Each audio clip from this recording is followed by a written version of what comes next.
الحمد لله نحمده ونستعينه ونؤمن به ونتوكل عليه ونعوذ بالله من شرور أنفسنا ومن سيئات أعمالنا من يهده الله فلا مضل له ومن يضلل فلا هادي له وأشهد أن لا إله إلا الله وحده لا شريك له وأشهد أن محمدا عبده ورسوله أرسله بالهدى ودين الحق ليظهره على الدين كله ولو كره المشركون يا أيها الذين آمنوا اتقوا الله حق تقاته ولا تموتن إلا وأنتم مسلمون يا أيها الناس اتقوا ربكم الذي خلقكم من نفس واحدة وخلق منها زوجها وبث منهما رجالا كثيرا ونساء واتقوا الله الذي تساءلون به والأرحام إن الله كان عليكم رقيبا يا أيها الذين آمنوا اتقوا الله وقولوا قولا سديدا يصلح لكم أعمالكم ويغفر لكم ذنوبكم ومن يطع الله ورسوله فقد فاز فوزا عظيما أما بعد فإن خير الحديث كتاب الله وخير الهدي هدي محمد صلى الله عليه وسلم وشر الأمور محدثاتها وكل محدثة بدعة وكل بدعة ضلالة وكل ضلالة في النار أعوذ بالله السميع العليم من الشيطان الرجيم بسم الله الرحمن الرحيم يا أيها الذين آمنوا إنما الخمر والميسر والأنصاب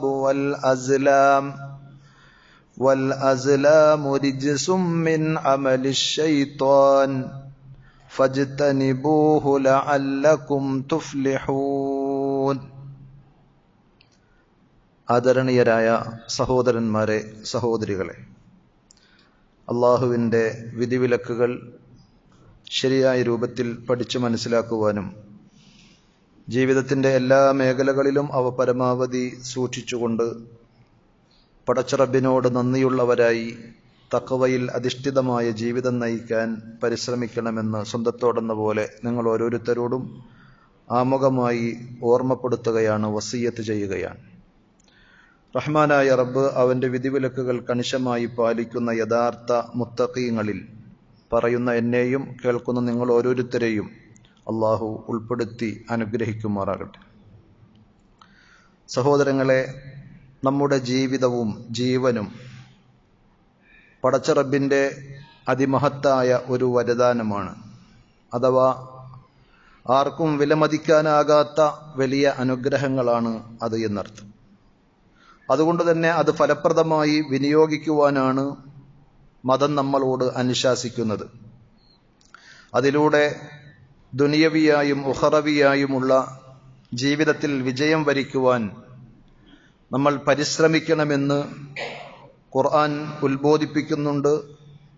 അത് മതപരമായൊരു ബാധ്യത കൂടിയായിട്ടാണ് ഖുർആനിൻ്റെ വചനങ്ങൾ നമുക്ക് മനസ്സിലാക്കി തരുന്നത്. ജിഹാദിൻ്റെ ആശയതലം പരിശോധിക്കുമ്പോൾ വാസ്തവത്തിൽ അതാണ് അർത്ഥമാക്കുന്നത്. അഥവാ വൽ ജിഹാദു ബദ്ലുൽ വുസ്ഇ ഫീ ഹുസൂലിൽ ഗർളിൽ മത്ലൂബ്.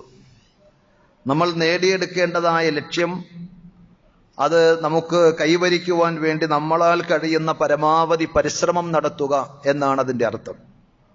ഖുർആനിൽ എത്രയോ ആയത്തുകളിൽ നമുക്ക് കാണുവാൻ സാധിക്കും, വജാഹിദു ഫില്ലാഹി ഹഖ്ക ജിഹാദി. അള്ളാഹുവിൻ്റെ മാർഗത്തിൽ നിങ്ങൾ പരിശ്രമിക്കേണ്ടതുപോലെ പരിശ്രമിക്കണം എന്ന് പറഞ്ഞാൽ അള്ളാഹു നൽകിയ ഈ അനുഗ്രഹങ്ങളെല്ലാം പരലോക വിജയത്തിന് ഉപകരിക്കുമാറ് നമ്മൾ ഉപയോഗപ്പെടുത്തണമെന്നാണ് അതിന്റെ താല്പര്യം. വല്ലദീന ജാഹദൂ ഫീനാ ലനഹ്ദിയന്നഹും സുബുലന.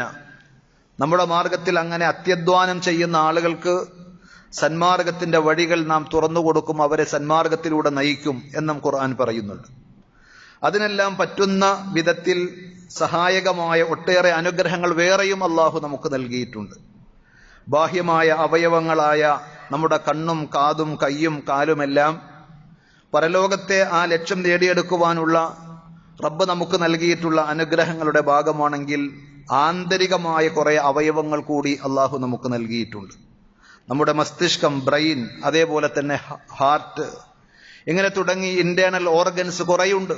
ഇതെല്ലാം അള്ളാഹു നമുക്ക് നൽകിയത് ഇവിടെ എങ്ങനെയെങ്കിലും ഒക്കെ നാൽക്കാലികളെ പോലെ തിന്നും കുടിച്ചും രമിച്ചും സുഖിച്ചും ഒക്കെ ജീവിച്ചങ്ങ് മരിച്ചു പോകുവാനല്ല, മറിച്ച് അതിനപ്പുറത്ത് വലിയ ഒരു ലക്ഷ്യം നമുക്കുണ്ട് എന്ന് നമ്മൾ തിരിച്ചറിയണം.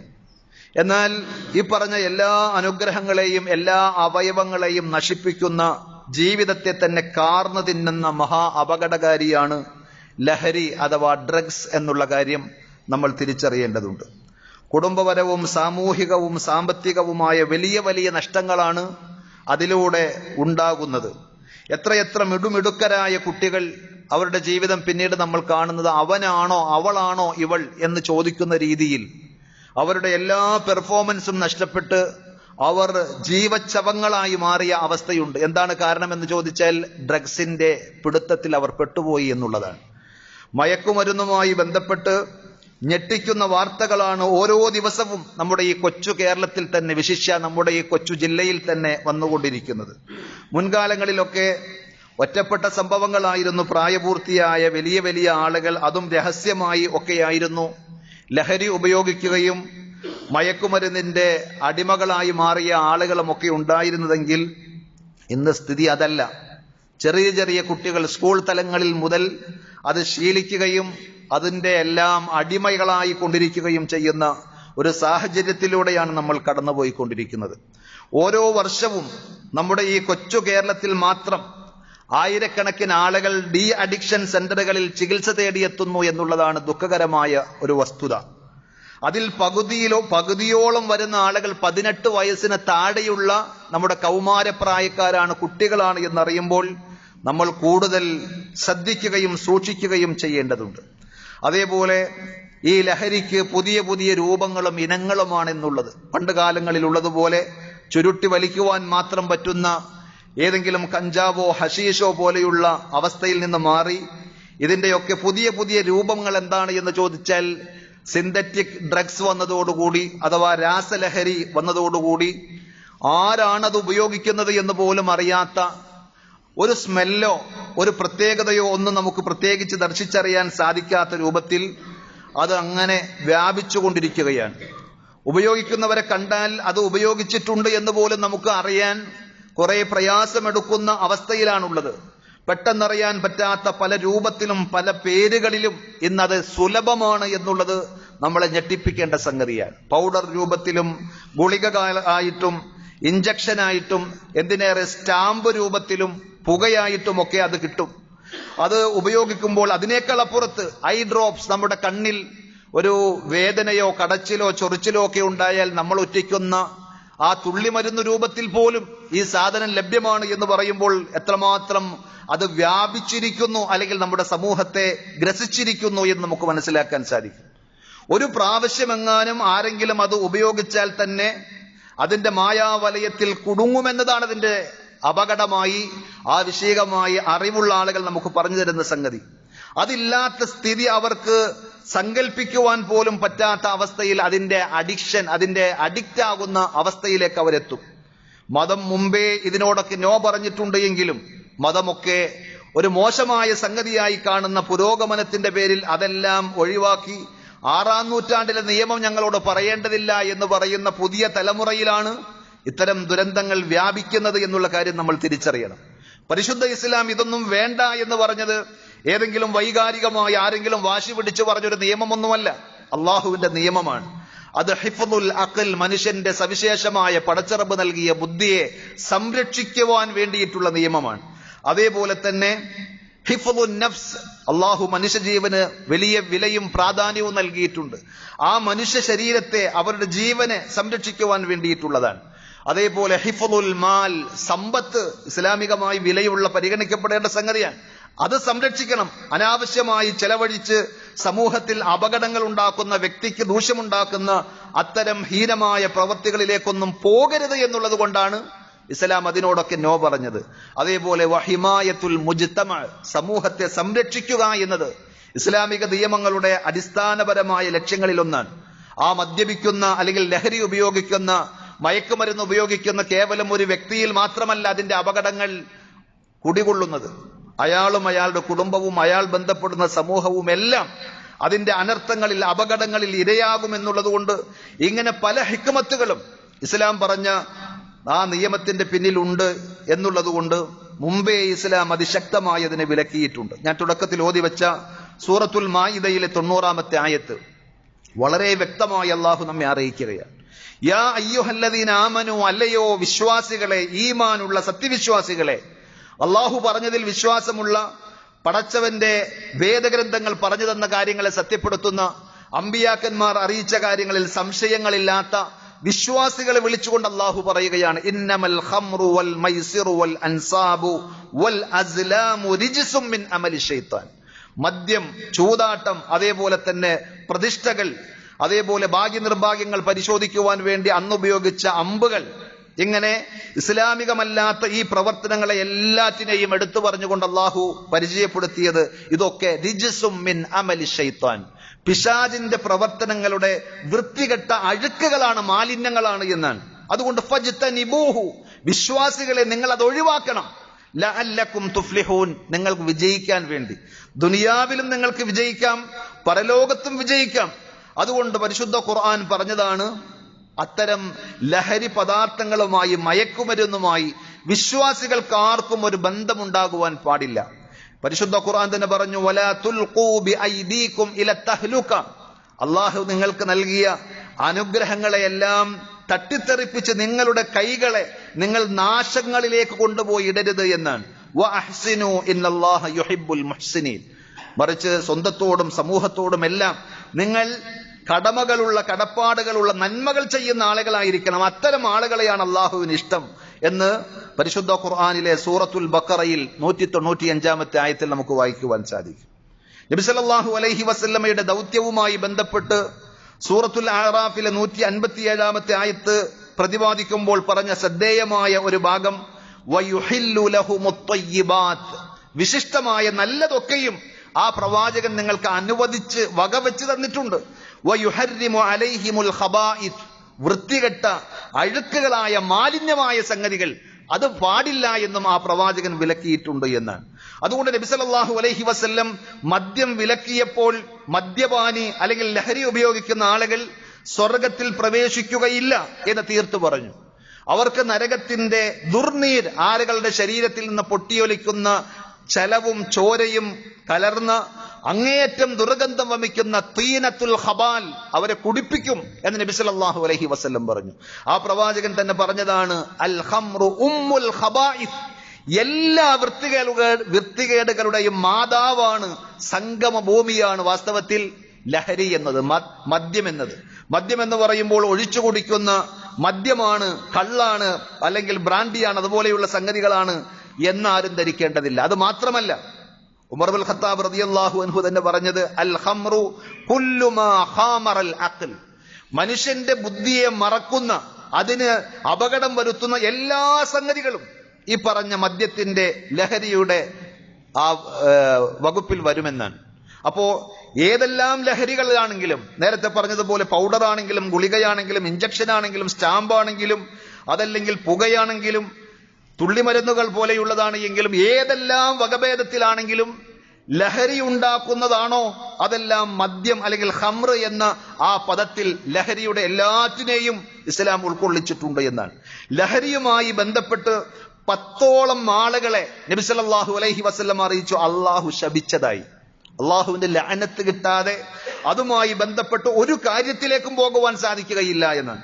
ഇന്നല്ലാഹ ലഅനൽ ഖംറ വആസിറഹ വമുഅ്തസിറഹ വശാരിബഹ വഹാമിലഹ വൽ മഹ്മൂലത ഇലൈഹി വബായിഅഹ വമുബ്താഅഹ വസാഖീഹ വമുസ്ഖീഹ. ഇങ്ങനെ 10ഓളം ആളുകൾ നബി സല്ലല്ലാഹു അലൈഹി വസല്ലം എണ്ണി പറഞ്ഞു. ഏതൊക്കെയാണ് ആ 10 വിഭാഗം? 1, ലഹരി വസ്തുവിനെ അള്ളാഹു ശപിച്ചിട്ടുണ്ട്. 2, അത് ഉൽപ്പാദിപ്പിക്കുന്നവരെ അള്ളാഹു ശപിച്ചിട്ടുണ്ട്.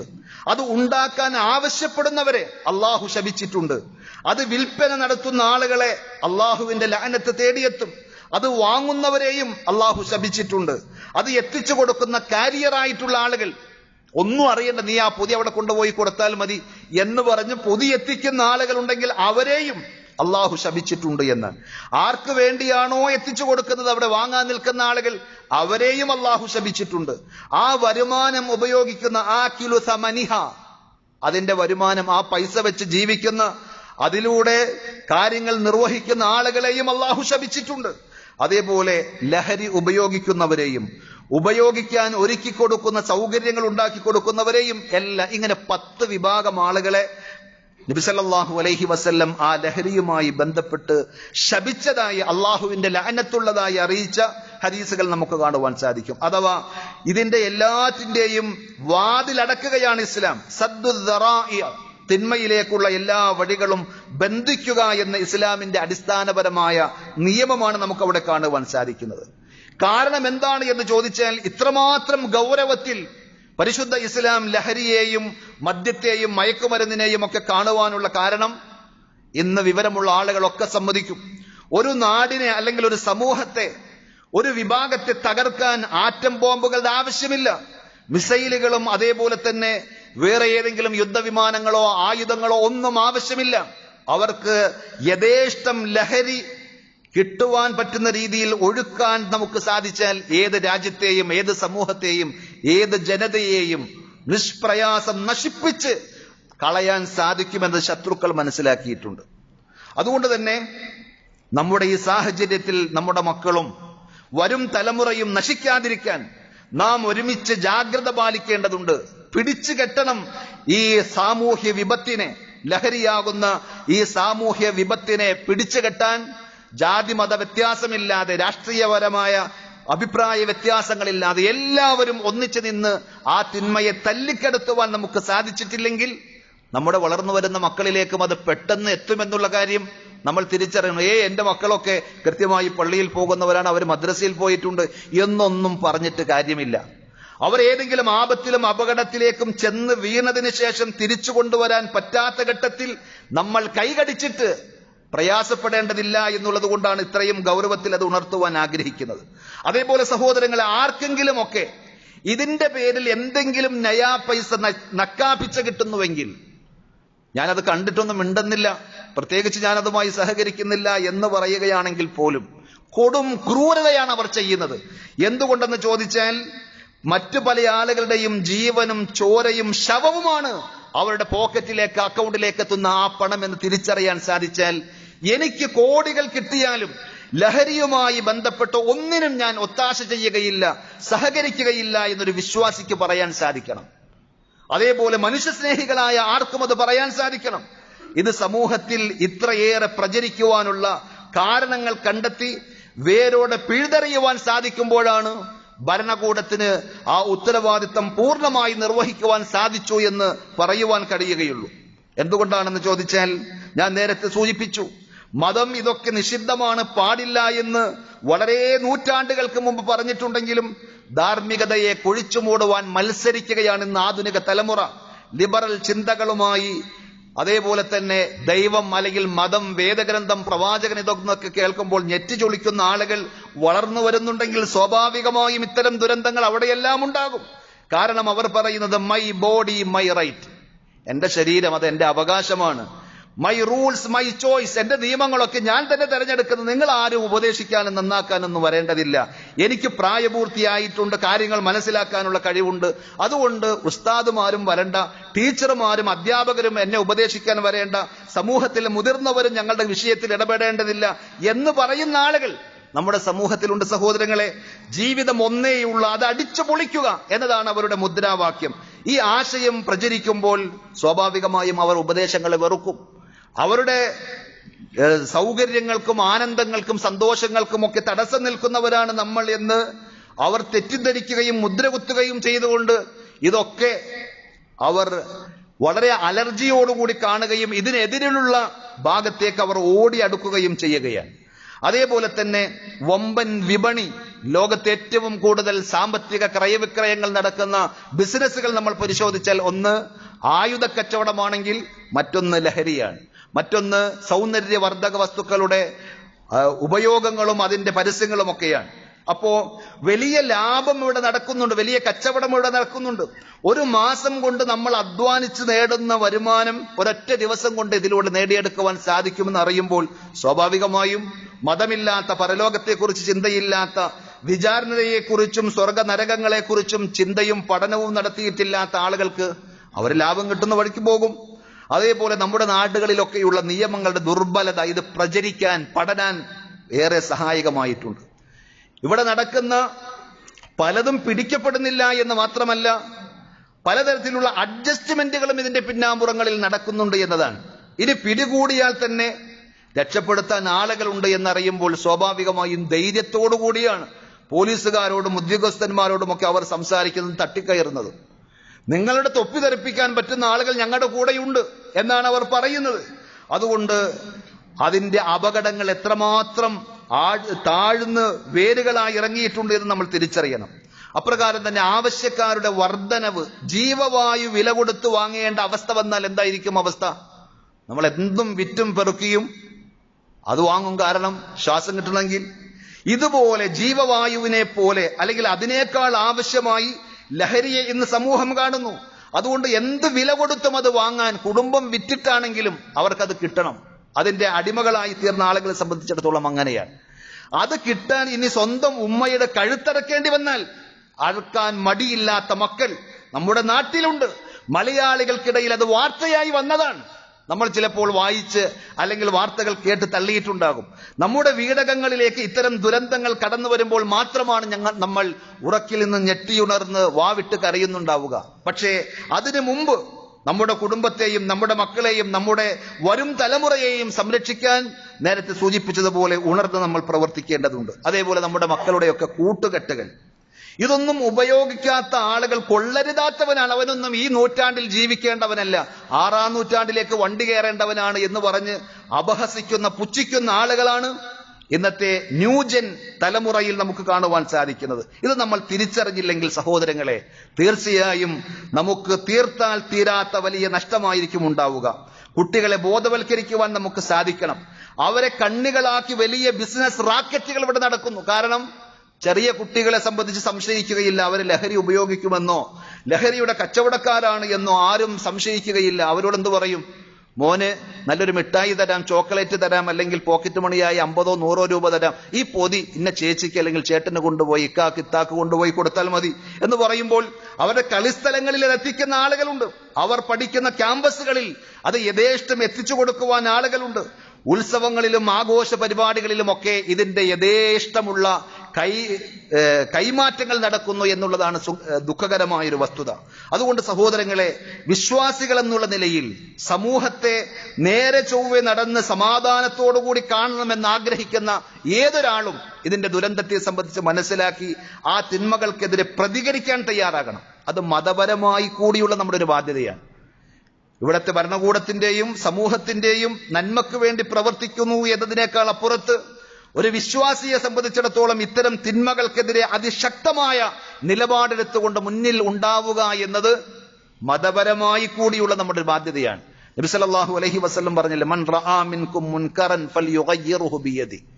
ഒരു തിന്മ, ഏത് തിന്മയാണെങ്കിലും ഒരു വിശ്വാസി കണ്ടാൽ സാധിക്കുമെങ്കിൽ കൈകൊണ്ട് തടയാൻ സാധിച്ചാൽ അങ്ങനെ ചെയ്യണമെന്ന്. കൈകൊണ്ട് തടയാൻ അധികാരം ഉപയോഗിക്കാൻ പറ്റാത്ത ഇടങ്ങളാണെങ്കിലോ നാവ് കൊണ്ടെങ്കിലും അതിനെതിരെ ശബ്ദിക്കണം, എതിർക്കണം. ഇനി അതിനും കഴിയില്ലെങ്കിൽ മനസ്സുകൊണ്ട് വെറുക്കുകയെങ്കിലും ചെയ്യണം. അത് ഈമാനിന്റെ അവസാനത്തെ പടിയായി നബി സല്ലല്ലാഹു അലൈഹി വസല്ലം ഉണർത്തിയിട്ടുണ്ട്. അതുകൊണ്ട് നമ്മുടെ നാട്ടിൽ വ്യാപകമായി പ്രചരിച്ചുകൊണ്ടിരിക്കുന്ന ഈ ലഹരിയെ, ഈ മയക്കുമരുന്നിനെ, അതിന്റെ എല്ലാവിധ ആധുനിക രൂപങ്ങളെയും നമ്മൾ തിരിച്ചറിഞ്ഞ് അതിന്റെ അപകടങ്ങളിൽ നിന്ന് രക്ഷപ്പെടാൻ പടച്ചറബിനോട് ആത്മാർത്ഥമായി ദുആ ചെയ്യുന്നതോടൊപ്പം നമ്മൾ ബോധപൂർവമായി പരിശ്രമിക്കണം എന്നുകൂടി പ്രത്യേകം ഓർമ്മിപ്പിക്കുകയാണ്. അല്ലാഹു സുബ്ഹാനഹു വ തആല നമുക്കും നമ്മുടെ സമൂഹത്തിനും അതിനുള്ള കൃത്യമായ ദിശാബോധവും സൽബുദ്ധിയും നൽകി അനുഗ്രഹിക്കുമാറാകട്ടെ.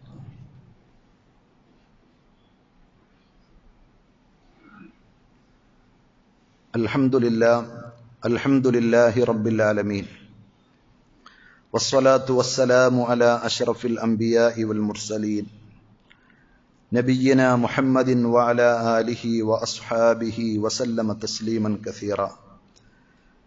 യാ അയ്യുഹല്ലദീന ആമനു തഖുല്ലാഹ ഹഖ്ക തുഖാതിഹി വലാ തമൂതുന്ന ഇല്ലാ വഅൻതും മുസ്ലിമൂൻ. സ്നേഹമുള്ള സഹോദരന്മാരെ, സഹോദരികളെ, അള്ളാഹുവിൻ്റെ വിധിവിലക്കുകൾ ജീവിതത്തിൻ്റെ എല്ലാ മേഖലകളിലും പരമാവധി ശ്രദ്ധിക്കണം, സൂക്ഷിക്കണം എന്നൊരിക്കൽ കൂടി ഉണർത്തുകയാണ്. അള്ളാഹു നമുക്കതിനുള്ള തൗഫീക്ക് നൽകി അനുഗ്രഹിക്കുമാറാകട്ടെ. സഹോദരങ്ങളെ, നമ്മുടെ മക്കൾ പടച്ചറബ് നമുക്ക് നൽകിയ വലിയ അനുഗ്രഹവും അതേപോലെ തന്നെ വലിയൊരു അമാനത്തുമാണ്. മക്കളില്ലാത്ത എത്രയോ ആളുകൾ അതിനുവേണ്ടി കൊതിക്കുകയും സങ്കടപ്പെടുകയും ദുആയിരക്കുകയും ഒക്കെ ചെയ്ത് അവരുടെ ഒരു സ്വകാര്യ ദുഃഖമായി കൊണ്ടുപോകുമ്പോൾ നമ്മുടെ മക്കളെ അനുഗ്രഹമായി കാണാനും അനുഗ്രഹം എന്നതിനേക്കാൾ അപ്പുറത്ത് പടച്ചറബിന്റെ മുന്നിൽ ചോദ്യം ചെയ്യപ്പെടുന്ന ഒരു അമാനത്താണ്, ഉത്തരവാദിത്തമാണ് എന്നുള്ളത് കൂടി നമ്മൾ തിരിച്ചറിയണം. അവർ നശിക്കാതെയും അവരെ നശിപ്പിക്കാതെയും നഷ്ടപ്പെടുത്താതെയും നമ്മൾ സൂക്ഷിക്കേണ്ടതുണ്ട്, ജാഗ്രത പാലിക്കേണ്ടതുണ്ട്. നമ്മുടെ മക്കളിൽ എന്തെങ്കിലുമൊക്കെ വ്യത്യാസങ്ങൾ കാണുന്നുവെങ്കിൽ, നേരത്തെ പറഞ്ഞ ലഹരിയുമായി ബന്ധപ്പെട്ട എന്തെങ്കിലും ലക്ഷണങ്ങൾ നമ്മൾ കണ്ടാൽ അത് നിരീക്ഷിക്കണം. അവരുടെ കണ്ണുകൾ ചുവന്ന തുടുത്ത കണ്ണുകളായി നമ്മുടെ മക്കളുടെ കണ്ണുകൾ മാറിയിട്ടുണ്ടെങ്കിൽ, സമൂഹത്തിൽ നിന്ന് നല്ല കാര്യങ്ങളിൽ നിന്നൊക്കെ ഇടപെടുന്നതിന് പകരം ഉൾവലിയുന്ന ഒരു സ്വഭാവം അവർക്കുണ്ടെങ്കിൽ അവർക്കെന്തോ തകരാറുണ്ട് എന്ന് മനസ്സിലാക്കണം. ഇങ്ങനെയുള്ള എല്ലാവരും ലഹരിയുടെ അടിമകളാണ് എന്നൊന്നും അതിന് പറഞ്ഞതിന് അർത്ഥമില്ല. അതേപോലെ അവ്യക്തമായ സംസാരം, നന്നായി സംസാരിച്ചു കൊണ്ടിരുന്ന നമ്മുടെ മക്കളുടെ സംസാരത്തിൽ അവ്യക്തത, അത് കട്ടായി മുറിഞ്ഞു പോകുന്ന രീതിയുണ്ടെങ്കിൽ, വേച്ച് നടക്കുന്ന പ്രകൃതമാണ് അവരുടേതെങ്കിൽ, വൃത്തിയില്ലാത്ത ഒരു ജീവിതമാണ് അവരുടേതെങ്കിൽ, അതേപോലെ വിശപ്പില്ലായ്മ അല്ലെങ്കിൽ കൂടുതൽ വിശപ്പ്, അതുമല്ലെങ്കിൽ ബാത്റൂമിൽ കൂടുതൽ സമയം വിനിയോഗിക്കുന്ന ഒരു പ്രവണത, അതേപോലെ തന്നെ അക്രമവാസന, ചിലപ്പോൾ സ്വന്തം സഹോദരനോട്, സഹോദരിയോട്, വീട്ടിലുള്ളവരോട്, അല്ലെങ്കിൽ നമ്മൾ വളർത്തുന്ന മൃഗങ്ങളോടൊക്കെ ഇങ്ങനെ ഒരു ക്രൂവൽ മൈൻഡ് ഉണ്ടെങ്കിൽ ഇതൊക്കെ ലഹരിയുടെ ലക്ഷണങ്ങളായി ആവശ്യകമായ അറിവുള്ള ഡോക്ടേഴ്സും പണ്ഡിതന്മാരും നമുക്ക് പറഞ്ഞു തരുന്ന സംഗതിയാണ്. അതുകൊണ്ട് നമ്മുടെ മക്കളിൽ ഇങ്ങനെ ഏതെങ്കിലും അടയാളങ്ങൾ കണ്ടാൽ എന്റെ മോനും മോളൊന്നും അങ്ങനെ ചെയ്യൂല എന്ന് ഒരു മുൻവിധി നടത്തുന്നതിന് മുമ്പ് നമ്മളൊന്ന് വിട്ട് നിരീക്ഷിക്കുക. അവരെ അതോടുകൂടി കഞ്ചാവിന്റെയും ലഹരിയുടെയും ആളായി മുദ്ര കുത്തണം എന്നല്ല ഈ പറഞ്ഞത്. അവർ അറിഞ്ഞോ അറിയാതെയോ അത്തരം അപകടങ്ങളിൽ പെട്ടുപോകാൻ സാധ്യത മുമ്പെന്നത്തേക്കാളുമേറെ ഇന്നുണ്ട് എന്ന് നമ്മൾ തിരിച്ചറിഞ്ഞ് നമ്മൾ നിരീക്ഷിക്കണമെന്നാണ് പറഞ്ഞത്. അതേപോലെ നമ്മുടെ മക്കളുടെ കൂട്ടുകെട്ട്, ആരുമായിട്ടാണ് എൻ്റെ മോൻ കൂട്ടുകൂടുന്നത്, അവരെവിടെ പോകുന്നു എന്ന കാര്യം നമ്മൾ അറിയണം. മക്കളുടെ കൂട്ടുകാരും അവരുടെ കുടുംബവുമായൊക്കെയുള്ള നല്ല ബന്ധങ്ങൾ ഉണ്ടാക്കുവാൻ നമുക്ക് സാധിക്കണം. അങ്ങനെ പരസ്പരം വിവരങ്ങൾ ഷെയർ ചെയ്യാൻ നമുക്ക് സാധിച്ചാൽ, ഇന്ന് എൻ്റെ മോള് പോയത് ഇന്ന സ്ഥലത്താണ്, എൻ്റെ മോൻ പോയത് ഇന്ന സ്ഥലത്താണ്, ഇന്ന പരിപാടിയായിരുന്നു അവർക്ക് എന്നറിഞ്ഞാൽ അവിടെ എന്തുണ്ടായി എന്ന് വീട്ടിലിരുന്ന് തന്നെ നമുക്ക് ആശ്വസിക്കുവാനും നിരീക്ഷിക്കുവാനും പറ്റുന്ന സംവിധാനങ്ങളുണ്ട്. അതേപോലെ നമ്മൾ ശ്രദ്ധിക്കേണ്ട മറ്റൊരു കാര്യമാണ്, നമ്മുടെ മക്കളുടെ പ്രശ്നങ്ങളും പ്രയാസങ്ങളും ഒക്കെ നമ്മളോട് തുറന്നു പറയാൻ, നമ്മളുമായി പങ്കുവെക്കാൻ പറ്റുന്ന വിധത്തിൽ ഒരു വിശാലമായ ബന്ധവും സ്പേസും അവർക്ക് നൽകണം. വാപ്പയെ പേടിച്ചു, ഉമ്മയെ ഭയന്ന് ഒരു കാര്യവും പറയാതെ രഹസ്യമായി വെച്ച് അവർക്കുണ്ടായ ദുരനുഭവങ്ങളും അവരുടെ ജീവിതത്തിൽ കൂട്ടുകാർക്കിടയിലുണ്ടായ സംഭവങ്ങളൊന്നും അവർ പറയാതെ ഒളിച്ചു വെച്ച് മറച്ചു വെച്ച് ജീവിക്കുന്നതിനപ്പുറത്ത് പറഞ്ഞാൽ, അവർ പ്രശ്നത്തിൽ പെട്ടുപോയിട്ടുണ്ടെങ്കിൽ തന്നെ എന്റെ വാപ്പ എന്റെ ഉമ്മ എന്നെ കൈയൊഴിക്കുകയില്ല, രക്ഷപ്പെടുത്തും എന്ന ഒരു സമാധാനത്തിന്റെ സ്പേസ് അവർക്കുണ്ടെങ്കിൽ സ്വാഭാവികമായും അവർ എന്ത് ചെയ്യും? അവരുടെ പ്രശ്നങ്ങളും പ്രയാസങ്ങളും അനുഭവങ്ങളൊക്കെ ഒക്കെ നമ്മളുമായി പങ്കുവെക്കും. അങ്ങനത്തെ ഒരു ബന്ധം ഉണ്ടാക്കാൻ നമ്മൾ ശ്രദ്ധിക്കണം. അതേപോലെ നാം അവർക്ക് നല്ല മാതൃകകളാകണം. വാപ്പ ഉപദേശിക്കാൻ മാത്രം ഉണ്ടായാൽ പോരാ. വാപ്പ ഏറ്റവും നല്ല ലഹരിയുള്ള വസ്തുക്കൾ അല്ലെങ്കിൽ പുകയില ഉപയോഗിക്കുന്ന സിഗരറ്റ് സ്മോക്കർ ആണെങ്കിൽ അതൊന്നും പാടില്ല എന്ന് മക്കളോട് പറയുമ്പോൾ ആ ഉപദേശങ്ങൾക്ക് വല്ല വിലയും ഉണ്ടാവില്ല. അതേപോലെ പടച്ചവനെ സംബന്ധിച്ചും പരലോകത്തെ സംബന്ധിച്ചും ദീനിനെ സംബന്ധിച്ചും ഒക്കെ പറയുമ്പോൾ, പള്ളിയിൽ ബാങ്ക് കൊടുത്ത് ജമാഅത്ത് നമസ്കാരം നടക്കുമ്പോൾ വീട്ടിൽ കൂർക്കം വലിച്ചു കിടക്കുന്ന വാപ്പയുടെയും ഉമ്മയുടെയും വാക്കുകൾക്ക് ഒരു സ്വാധീനവും ഉണ്ടാക്കുവാൻ സാധിക്കുകയില്ല. മക്കൾ അത് പുച്ഛത്തോടെ വലിച്ചെറിയും. അതുകൊണ്ട് നമ്മൾ നമ്മുടെ മക്കൾക്ക് റോൾ മോഡലുകളാകാൻ, ഉത്തമ മാതൃകകളാകുവാൻ നമ്മൾ ശ്രദ്ധിക്കണം. ഇല്ലെങ്കിൽ നമ്മൾ പിന്നീട് കൈകടിക്കേണ്ടി വരുമെന്നാണ് ഞാൻ പറഞ്ഞതിന്റെ ചുരുക്കം. ലഹരി ദുരന്ത കഥകൾ ഒട്ടേറെ സംഭവങ്ങളുണ്ട്. ഞാൻ നേരത്തെ സൂചിപ്പിച്ചു, നല്ല മിടുമിടുക്കരായ കുട്ടികൾ സ്കൂൾ തലങ്ങളിൽ, കോളേജ് തലങ്ങളിലൊക്കെ വലിയ പ്രതീക്ഷയുള്ള മക്കളായി വന്ന ആളുകൾ അവർ ഹയർ സ്റ്റഡീസിന് പോയി തിരിച്ചു വരുമ്പോൾ ഒന്നിനും പറ്റാത്ത ചണ്ടി ചവറുകളായി മാറിയ അവസ്ഥ എന്താണെന്ന് ചോദിച്ചാൽ ലഹരിയുടെ കരാളഹസ്തങ്ങളിൽ അവർ പെട്ടുപോയതാണ്. എന്റെ പൊന്നുമോൻ, പൊന്നുമോൾ അതിൽ പെട്ടുപോകരുത് എന്ന് ആഗ്രഹിക്കുന്ന ഏതൊരു വാപ്പയും ഏതൊരു ഉമ്മയും അത്തരം കഥകളും സംഭവങ്ങളും അവർക്ക് മുമ്പിൽ തുറന്ന് വിശദീകരിച്ചു കൊടുക്കണം, അവർക്കത് പഠിക്കാനും മനസ്സിലാക്കുവാനും പറ്റുന്ന രീതിയിൽ. അതേപോലെ അതിനെല്ലാം അപ്പുറത്ത് ജീവിതത്തിനൊരു ലക്ഷ്യമുണ്ട് എന്നുള്ള കാര്യം അവർക്ക് പറഞ്ഞു കൊടുക്കണം. ധാർമ്മിക ബോധം പകർന്നു കൊടുക്കുവാൻ നമുക്ക് ബാധ്യതയുണ്ട്. അഫഹസിബ്തും അന്നമാ ഖലഖനാകും അബസ, ഖുർആൻ ചോദിച്ചതാ, നിങ്ങളെ അല്ലാഹു ഈ കണ്ണും കാതും കയ്യും കാലും മൂക്കും എല്ലാം നൽകി ആന്തരിക അവയവങ്ങളായ നേരത്തെ പറഞ്ഞ നമ്മുടെ തലച്ചോറും അതേപോലെ തന്നെ ശ്വാസകോശങ്ങളും ഹൃദയവും ഇതൊക്കെ തന്നത് നിങ്ങളെ വെറുതെ അങ്ങ് വിടാനാണ് എന്ന് നിങ്ങൾ കരുതുന്നുണ്ടോ? അങ്ങനെ വിചാരിക്കേണ്ടതില്ല. ഓരോന്നിനെ സംബന്ധിച്ചും അള്ളാഹു ചോദിക്കുക തന്നെ ചെയ്യും.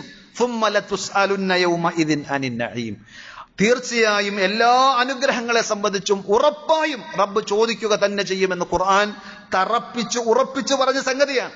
അപ്പോ അള്ളാഹു നൽകിയിട്ടുള്ള ഈ അനുഗ്രഹങ്ങൾ ഉപയോഗിക്കുമ്പോൾ അതിനെ സംബന്ധിച്ച് പരലോകത്ത് ചോദ്യമുണ്ടാകും മോനെ എന്ന് പറഞ്ഞു കൊടുക്കാൻ, അള്ളാഹുവിന്റെ മുമ്പിൽ പരലോകത്ത് വിചാരണയുണ്ട്, സ്വർഗമുണ്ട്, നരകമുണ്ട്, അത് സത്യമാണ് എന്ന് ബോധ്യപ്പെടുത്തി കൊടുക്കുവാൻ നമുക്ക് സാധിച്ചാൽ നമ്മുടെ ഒരു ഉത്തരവാദിത്വ നിർവഹണത്തിനേക്കാൾ ഉപരി സമാധാനത്തോടെ നല്ല മക്കളായി നമ്മുടെ മക്കളെ മാറ്റിയെടുക്കുവാൻ സാധിക്കുകയും ചെയ്യും. അള്ളാഹു നമുക്ക് അതിനുള്ള തൗഫീക്ക് നൽകുമാറാകട്ടെ. അതേപോലെ ഖുർആൻ പറഞ്ഞതാണ്, യാ അയ്യുഹല്ലദീന ആമനൂ ഖൂ അൻഫുസകും വഅഹ്ലീകും നാറ, നിങ്ങൾ നിങ്ങളുടെ നഫ്സുകളെ നരകത്തിൽ നിന്ന് കാത്ത് സംരക്ഷിക്കണം. പോരാ, വഅഹ്ലീകും, നിങ്ങളുടെ കുടുംബത്തെയും. അതെങ്ങനെ? കുടുംബത്തെ നമ്മൾ നരകത്തിൽ രക്ഷിക്കുക എന്ന് പറഞ്ഞാൽ അവർക്കിത് പറഞ്ഞ പോലെ അള്ളാഹു കൽപ്പിച്ച കാര്യങ്ങൾ, അള്ളാഹു വിലക്കിയ തിന്മകൾ ഏതൊക്കെയാണെന്ന് പറഞ്ഞ് പഠിപ്പിച്ചു കൊടുക്കണം. അങ്ങനെ അവരെ കൂടി ദീനിന്റെ ധാർമ്മിക ബോധത്തിന്റെ നേരായ പാതയിലൂടെ നയിക്കുവാൻ നമുക്ക് സാധിക്കണം. എല്ലാറ്റിനും ഉപരി നമ്മളൊക്കെ എത്ര ശ്രമിച്ചാലും പടച്ചറബിന്റെ തൗഫീഖാണ് ആത്യന്തികമായി വേണ്ടത്. അതുകൊണ്ട് ആത്മാർത്ഥമായി ദുആ ചെയ്യണം, നമുക്ക് വേണ്ടി, നമ്മുടെ മക്കൾക്ക് വേണ്ടി, സമൂഹത്തിന് വേണ്ടി, നാടിനു വേണ്ടിയൊക്കെ. അങ്ങനെ അള്ളാഹു സുബ്ഹാനഹു വ തആല നമ്മുടെ മക്കളെയും വരും തലമുറയെയും ഏറ്റവും നല്ല രീതിയിൽ പ്രതീക്ഷക്കൊത്ത് നാടിന്റെയും സമൂഹത്തിന്റെയും സമുദായത്തിന്റെയും ഒക്കെ പ്രതീക്ഷക്കൊത്ത് ഉയരുവാൻ, വളരുവാൻ അവർക്ക് തൗഫീക്ക് നൽകി അനുഗ്രഹിക്കുമാറാകട്ടെ. എല്ലാ ദുരന്തങ്ങളിൽ നിന്നും നമ്മെയും നമ്മുടെ മക്കളെയും അള്ളാഹു കാത്തുരക്ഷിക്കുമാറാകട്ടെ. സഹോദരങ്ങളെ, നമ്മുടെ കൂട്ടത്തിൽ പലതരത്തിലുള്ള പ്രയാസങ്ങളും ബുദ്ധിമുട്ടുകളും അനുഭവിക്കുന്ന ധാരാളം ആളുകളുണ്ട്. രോഗികളായി കിടക്കുന്നവർ, സാമ്പത്തികമായ പ്രയാസങ്ങളും ബുദ്ധിമുട്ടുകളും അനുഭവിക്കുന്നവർ, എല്ലാവരുടെയും എല്ലാ പ്രയാസങ്ങളും അർഹമുർ റാഹിമീനായ റബ്ബ് സുബ്ഹാനഹു വ തആല നീക്കി കൊടുക്കുമാറാകട്ടെ. പരിപൂർണമായ സമാധാനവും സന്തോഷവും അള്ളാഹു നമുക്ക് നൽകി ദുനിയാവിലും ആഖിറത്തിലും നാം ഓരോരുത്തരെയും പടച്ച റബ്ബ് അനുഗ്രഹിക്കുമാറാകട്ടെ. നമ്മളിൽ നിന്ന് മരണപ്പെട്ടു പോയ നമ്മുടെ മാതാപിതാക്കൾ, ബന്ധുമിത്രാദികൾ, സഹോദരങ്ങൾ, സുഹൃത്തുക്കൾ എല്ലാവർക്കും അള്ളാഹു മഗ്ഫിറത്തും മർഹമത്തും നൽകി അനുഗ്രഹിക്കുമാറാകട്ടെ. നമ്മെയും അവരെയും പടച്ച റബ്ബ് അവന്റെ വിശാലമായ ജന്നാത്തുൽ ഫിർദൗസിൽ ഒരുമിച്ച് കൂട്ടുമാറാകട്ടെ. اللهم اغفر للمؤمنين والمؤمنات والمسلمين والمسلمات الأحياء منهم والأموات إنك مجيب الدعوات يا قاضي الحاجات. اللهم أعز الإسلام والمسلمين وأذل الشرك والمشركين. اللهم أجرنا من النار، اللهم أجرنا من النار وأدخلنا الجنة مع الأبرار. ربنا هب لنا من أزواجنا وذرياتنا قرة أعين واجعلنا للمتقين إماما. ربنا آتنا في الدنيا حسنة وفي الآخرة حسنة وقنا عذاب النار. صلى الله على نبينا محمد وعلى آله وأصحابه وسلم والحمد لله رب العالمين.